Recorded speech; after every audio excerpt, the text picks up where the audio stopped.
अभी नीतीश कुमार ने यह फैसला नहीं किया है कि इस्तीफा कहां से देंगे। क्या नीतीश कुमार एक बार फिर से महागठबंधन की तरफ स्विच करेंगे? नीतीश कुमार को अभी निशांत को और ज्यादा कोचिंग देने की जरूरत है। आरसीपी सिंह के आने की बात थी, उस पर भी हल्का विराम लगा हुआ है कि वो आखिर जाएंगे कहां। उनके जाने पर निर्भर करता है कि आगे नीतीश कुमार की राजनीति और रणनीति कैसी होगी। कुमार को 6 महीने के बाद इस एक्ट में आना चाहिए था, एक्शन में आना था, लेकिन नीतीश कुमार इस जीत को एक अलग एंगल से देख रहे हैं। ओरमा ग्रुप, जो सोचता है वो करता है, आपके अपने सपनों का आशियाना। नमस्कार, एक बार फिर से आपका बहुत बहुत स्वागत करते हैं। इनसाइड स्टोरी में हम आज अकेले हैं, इसलिए आपको बता दें कि खबर बहुत इंपॉर्टेंट है।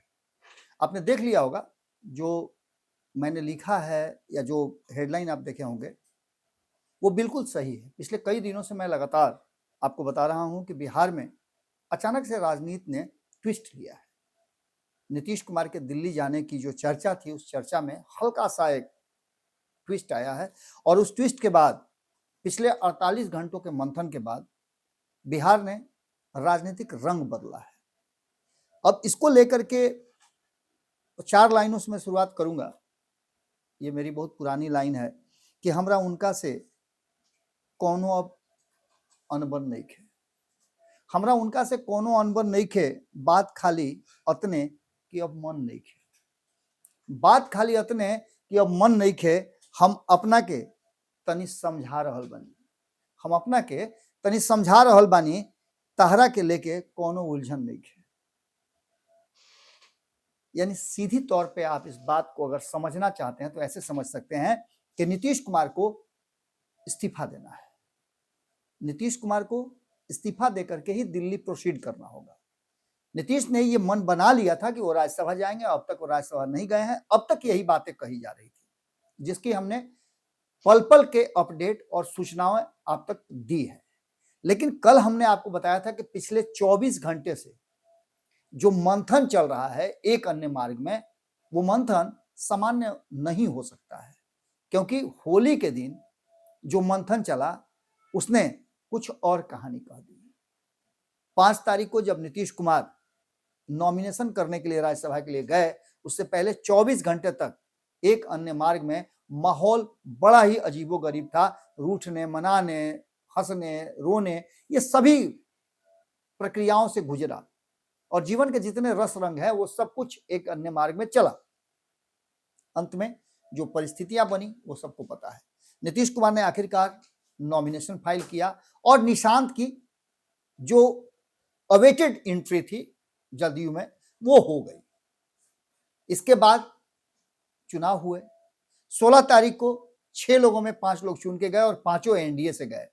परिस्थितियां थी कि एक महागठबंधन से जीत करके जाएंगे, उसके लिए सारे दांव पेच, जोड़ घटाव, गुना भाग सब कर लिए गए थे। लेकिन अंततः हुआ क्या? पांचों सीट एनडीए गठबंधन जीती। लेकिन इस जीत से कहा यह जा रहा है कि बाकी लोग तो बहुत खुश हैं, लेकिन नीतीश कुमार इस जीत को एक अलग एंगल से देख रहे हैं। अब इसको लेकर के 2 बातें आपके सामने आ रही होंगी।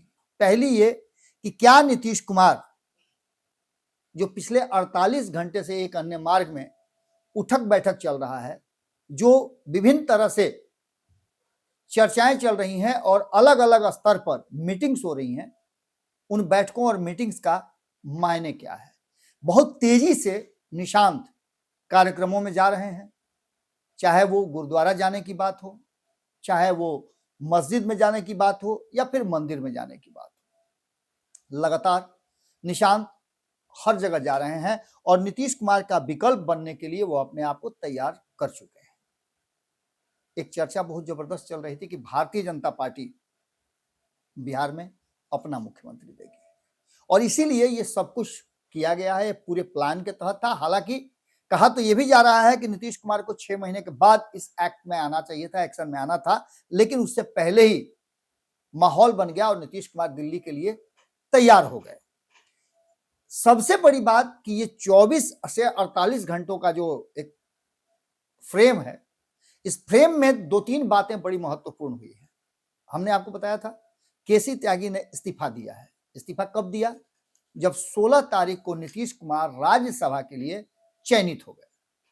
उसके तुरंत बाद उन्होंने इस्तीफा दे दिया।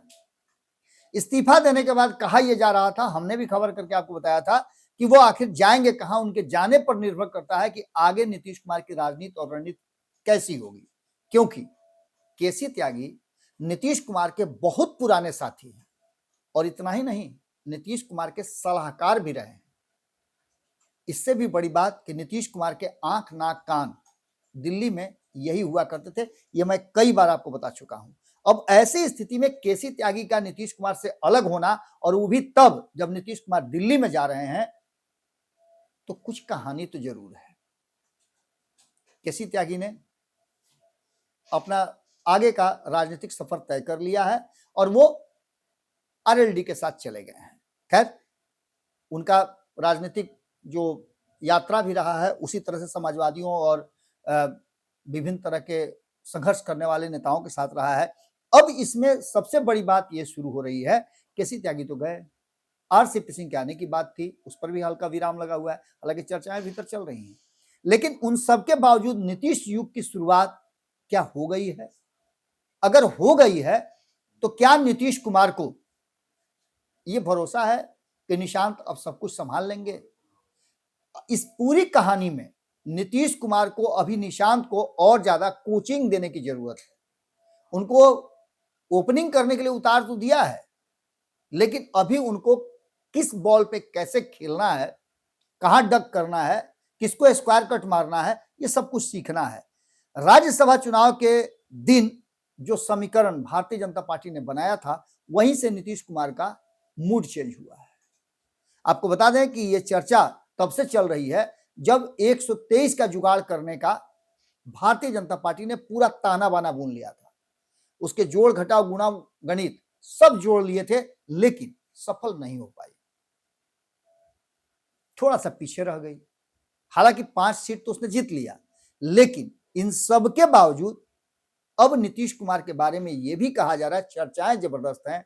राजनीतिक गलियारे से लेकर के मीडिया जगत में आपने सुना होगा कि क्या नीतीश कुमार इन 48 घंटों के मंथन के बाद कुछ और सोच रहे हैं? क्या नीतीश कुमार एक बार फिर से महागठबंधन की तरफ स्विच करेंगे? क्योंकि नीतीश कुमार को इस्तीफा भी देना है। नीतीश कुमार को 2 सदन में वो, और आज जब आप खबर देख रहे हैं 23 तारीख है, यानी उनके पास 6 दिन और बचे हुए हैं।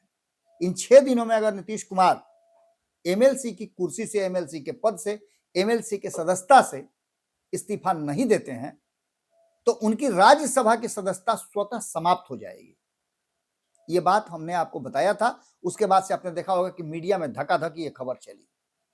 14 दिनों का जीतने के बाद टाइम होता है, जिसमें आपको एक सदन से, जिस सदन में पहले से थे आप, वहां से इस्तीफा देना होता है। अगर नहीं देंगे तो आपकी राज्यसभा की सदस्यता स्वतः निरस्त हो जाएगी। इसीलिए मैंने लिखा है कि क्या सीएम, एमएलसी या राज्यसभा से नीतीश कुमार छोड़ेंगे, किसको छोड़ेंगे? अभी नीतीश कुमार ने यह फैसला नहीं किया है कि इस्तीफा कहां से देंगे, और इसकी चर्चा चल रही है। इन सारी परिस्थितियों में भाजपा क्या कुछ खेल करना चाहती थी, जिसकी जानकारी नीतीश कुमार को मिल गई है, और इसीलिए निशांत के स्तर पर बैठक हो रही है, नीतीश कुमार के स्तर पर बैठक हो रही है, और कई राउंड की बैठक एक अन्य मार्ग में चल रही है, जहां ऑफिशियली आज भी नीतीश कुमार रहते हैं और वहीं पर यह मीटिंग चल रही है। सियासी गुणागणित और टाइमिंग बड़ा ही महत्वपूर्ण होता है। नीतीश कुमार के पास वो सारा गुणागणित है। एक गुणागणित बैठाने में भारतीय जनता पार्टी 16 तारीख को फेल कर गई। 123 नंबर का जुगाड़ करने के लिए उसने सब कुछ कर लिया था, नहीं हो पाया।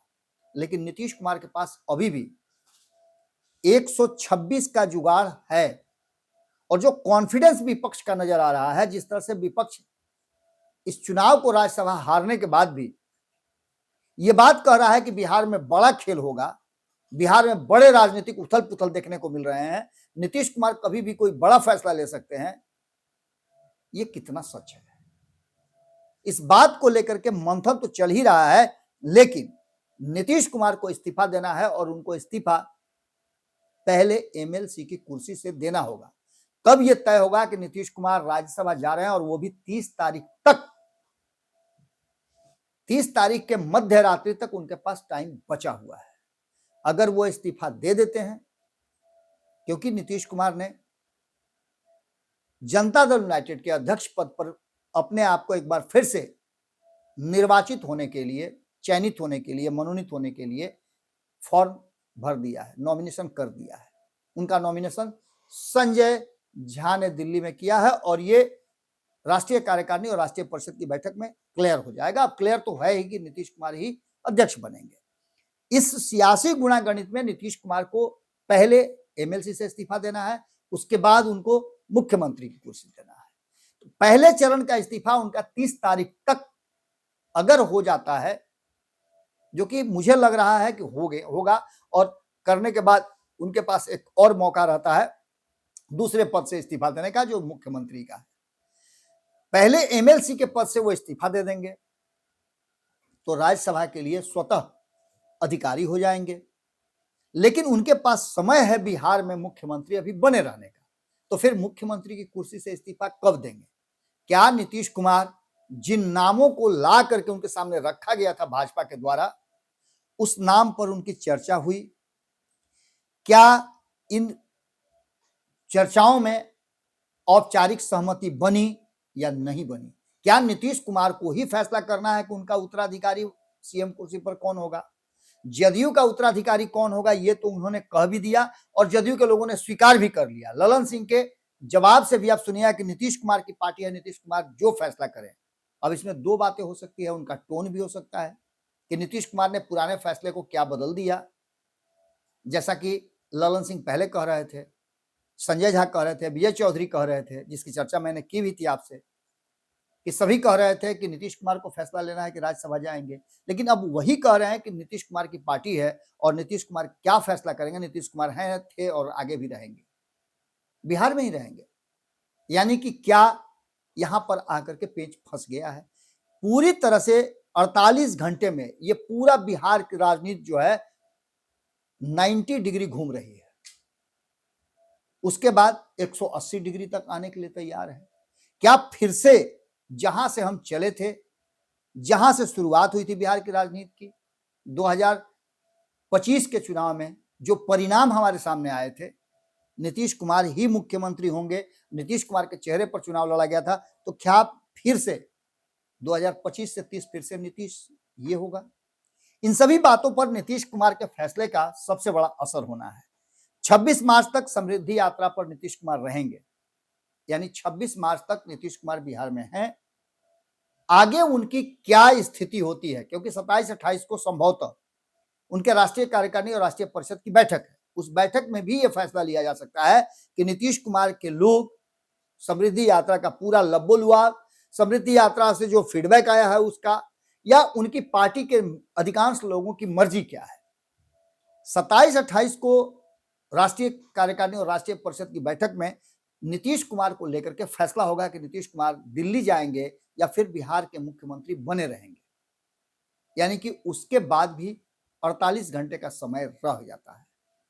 तो ये 48 घंटे बहुत ही अहम है, क्योंकि नीतीश कुमार के पास एक बार फिर से वो आंकड़ा जरूर है जिस आंकड़े से नीतीश कुमार स्विच भी कर सकते हैं। कहा तो ये भी जा रहा है कि महागठबंधन के तरफ उनको लाने के लिए कई तरह से प्रयास किए जा रहे हैं।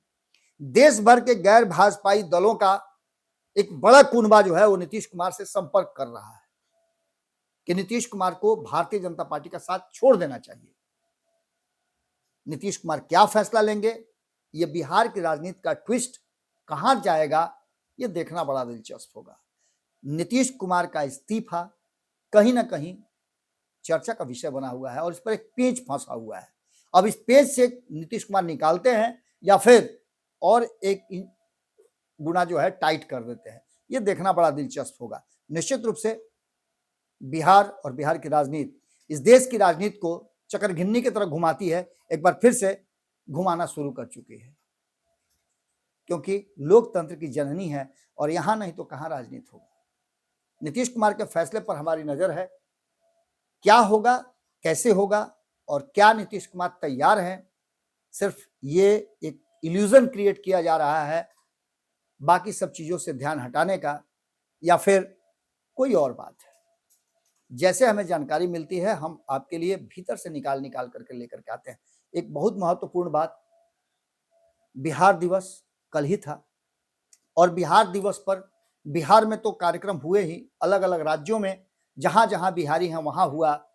दिल्ली में भी एक कार्यक्रम हुआ जो कि बिहार के युवा नेता केंद्रीय मंत्री चिराग पासवान ने जो एक संस्था बनाई है बीटो, उस बीटो के माध्यम से कई जो एग्रीमेंट्स हुए हैं जिसमें बिहार में रोजगार लगाने से लेकर के दुनिया भर के बिजनेसमैन, दुनिया भर के जो निवेशक हैं और बिहार से जिनको प्यार है वो सभी लोग जुटे हुए थे, जिसमें हमारे संपादक नमन मिश्रा जी ने भी अपनी बातों को रखा और उनकी कविता, उनकी जो लाइनें थी उन लाइनों से वहां के काफी लोग प्रभावित हुए।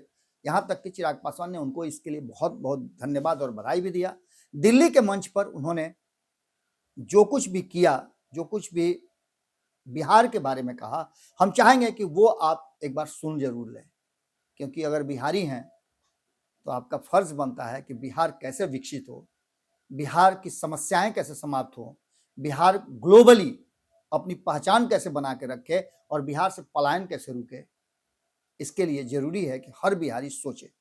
क्या सोचते हैं नमन मिश्रा, आप एक बार जरूर सुनिएगा। सुनिए क्या कह रहे हैं नमन मिश्रा। तेरा दर्द नहीं पर दवा हो, तू चुप बैठे या शोर करे, आवाज नहीं पर दुआ हो। सौरंग हो तेरे मतलब के, लेकिन मैं तैरता गिरुआ हूं। तू खुद को खुद में खोजता, मैं तेरे अंदर रवा हूं। सपने देखे या ठान ले, अच्छी जो लगे बददुआ हूं। तू रेत की तरह है फिसलता, मैं मुट्ठी में कैद हुआ हूं। विश्वास अगर ना हो तो मुड़ के देख ले, अब भी पीछे खड़ा हूं।